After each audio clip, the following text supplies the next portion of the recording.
चलो एक और बड़ा अपडेट आपको बता दें कि अमेरिकी नौसेना का परमाणु ऊर्जा से चलने वाला aircraft carrier USS Gerald Ford record तोड़ 11 महीनों की युद्ध तैयारी के बाद, तैनाती के बाद लगातार एक बार फिर से नॉरफॉक स्थित अपने अड्डे पर लौट आया, यानी अपने बेस पर लौट आया।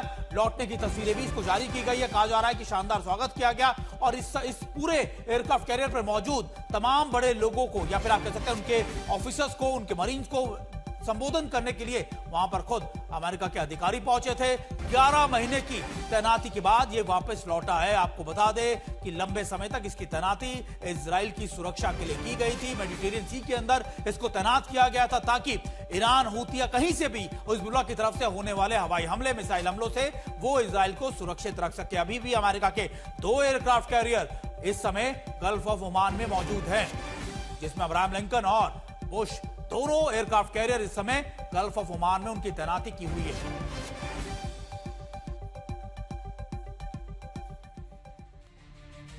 देखिए, आशंकाएं लगाई जा रही है कि एक बार फिर से नए युद्ध का आगाज होगा, लेकिन अगर इस नए युद्ध का आगाज होता है तो फिर खाड़ी देशों के तेल उत्पादन पर कैसा असर पड़ेगा। हम आपको एक बड़ी स्क्रीन पर लिए चलते हैं और आपको समझाने की कोशिश करते हैं कि देखिए क्या था इनका उत्पादन जनवरी में, यानी 28 फरवरी से पहले, और अब इनका उत्पादन प्रतिदिन क्या हो गया है। प्रतिदिन मिलियन बैरल प्रतिदिन के हिसाब से इनका उत्पादन होता था। अगर आप जनवरी का देखें, सबसे पहले बात मैं खुद ईरान की करता हूं। ईरान का था 3.14 और ये नीचे जाकर हो गया 2.85, ये प्रतिदिन, यानी प्रतिदिन मिलियन बैरल के हिसाब से। अब कुवैत की बात करते हैं। कुवैत में जनवरी में जो था 2.58 और ये सीधा जाकर अगर आप देखें अप्रैल महीने में यह आ गया 0.60, यानी आप मानिए कहां 2.58 और अब सीधा 0.60। अब यूएई की बात करते हैं। जनवरी में इसका था 3.38 और उसके बाद अप्रैल आते आते यह आधे से भी कम हो गया 2.02।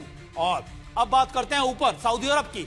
सऊदी अरब का अगर आप आंकड़ा देखें जनवरी का 10.08 और सीधा जाकर अप्रैल में हो गया 6.76।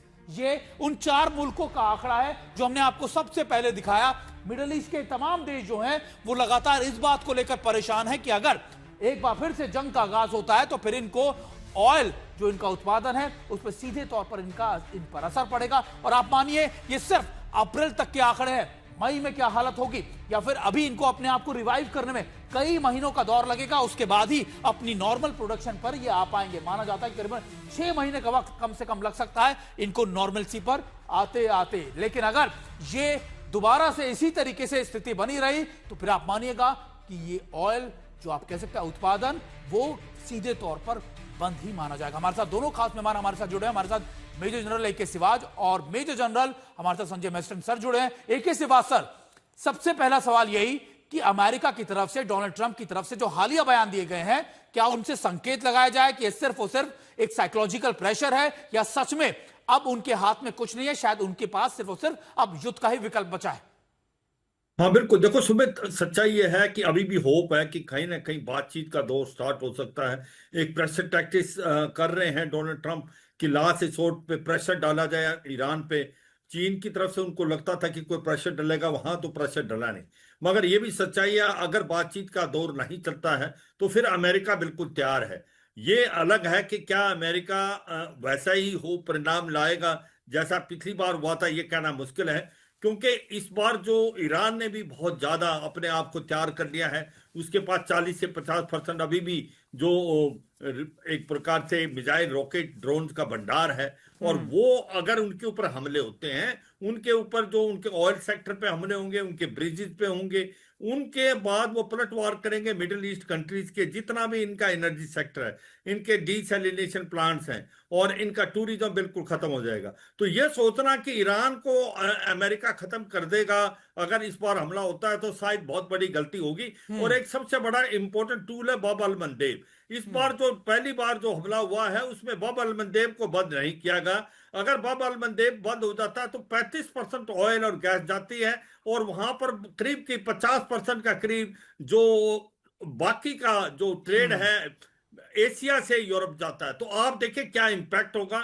और ये लड़ाई एक भयानक रूप लेगी कि अगर वो राउंड 2.0 होता है। मुझे अभी भी विश्वास है कि कहीं ना कहीं बातचीत की कोशिश हो रही है, मगर अगर ये कोशिश नहीं होती और ट्रंप ये गलती करते हैं कि वो दोबारा युद्ध करते हैं ईरान पे, तो फिर बहुत बिल्कुल मुश्किल होने वाले, पूरी वर्ल्ड की इकोनॉमी डिगमगाएगी। सर। फूड, फ्यूल, फर्टिलाइजर की कीमत जो है बिल्कुल वो 10 से 12 बिल्कुल गुना बढ़ सकती है। बिल्कुल सर, हमारे साथ संजय मैस्टन सर भी हैं। संजय मैस्टन सर, देखिए आर्थिक रूप से तो जिस तरीके से एके सिवा सर बता रहे थे कि देखिए अगर टोटल कैलकुलेट कर लीजिए, अगर हुती भी उसको स्टॉप कर देते हैं, यहां पे स्ट्रेट ऑफ हॉर्मुज भी बंद हो जाता है, तो 35 से 40% ऑयल और गैस का उत्पादन एक तरीके से रुक जाएगा। उनकी जो आप कह सकते हैं सप्लाई लाइन रुक जाएंगी। लेकिन ईरान की तरफ से जो हालिया बयान आया है जिसमें ईरान ने कहा है कि जो देश लगातार अमेरिका के बयानों का सपोर्ट कर रहे हैं या फिर उनके वॉर स्ट्रेटजीज को सपोर्ट कर रहे हैं, हम उनको भी इस जंग के दायरे में मानेंगे, तो ये जंग और ज्यादा विध्वंसक होगी, ना सिर्फ आर्थिक रूप से बल्कि पूरी दुनिया में फैल जाएगी। देखिए सुमित, बिल्कुल आप सही बोल रहे हैं। जो स्टेटमेंट्स अभी आ रहे हैं और खासकर जो ईरान ने अभी स्टेटमेंट दिया है कि हम ये खाड़ी देश, बेसिकली वो टारगेटिंग खाड़ी देशों पे है और कोई शक नहीं है उनके पास कोई ऑप्शन है नहीं ईरान के पास। वो खाड़ी देशों पे ही टारगेट करेंगे और उनके पास बड़े सारे टारगेट्स हैं, ऑयल इंफ्रास्ट्रक्चर है। बल्कि अभी एक थोड़ी देर पहले ही एक रिपोर्ट आई है, कितनी कंफर्म्ड है, कि यूएई में एक और फिर ड्रोन स्पॉट किया गया है और वो जहां पर जो इनका न्यूक्लियर प्लांट है कराबाख में यूएई में, उसके पास जाके कुछ वो गिरा है और कुछ फायर वगैरह लगी है। तो कहने का मतलब है ये सारे ईरान से भी मैसेजिंग जारी है। और थोड़े दिन पहले आपने देखा था फुजायरा पोर्ट पे भी इन्होंने, ईरान ने फायर किया था एक यूएई, जिसको वो डिनाई करते हैं, और बदले में यूएई ने भी फायर किया था उनके ऊपर कुछ ड्रोन्स, और वो भी दोनों कंट्रीज डिनाई कर रहे हैं। लेकिन सवाल तो ये पैदा होता है कि ड्रोन्स तो लॉन्च किए गए हैं, तो इसका साफ बात यह निकलती है कि इस टाइम जो युद्ध होगा, और देखिए जितने अभी तक स्टेटमेंट्स आ रहे हैं प्रेसिडेंट ट्रंप के और ईरान के भी, बातचीत का रास्ता तो बहुत कोशिश कर ली गई है। और अभी आज भी मेरे ख्याल इंटीरियर मिनिस्टर पाकिस्तान का फिर ईरान में गया है कुछ कोशिश करने की, लेकिन अब सारे ऑप्शंस बंद होते हुए दिख रहे हैं। और हो सकता है कि जिस प्रकार प्रेसिडेंट ट्रंप ने भी बोला था कल अपने एयरक्राफ्ट, वो जब इसमें एयरफोर्स 1 में जा रहे थे, कि वो युद्ध में हम पहले ही जीत रहे थे, और ये उनका स्टेटमेंट है।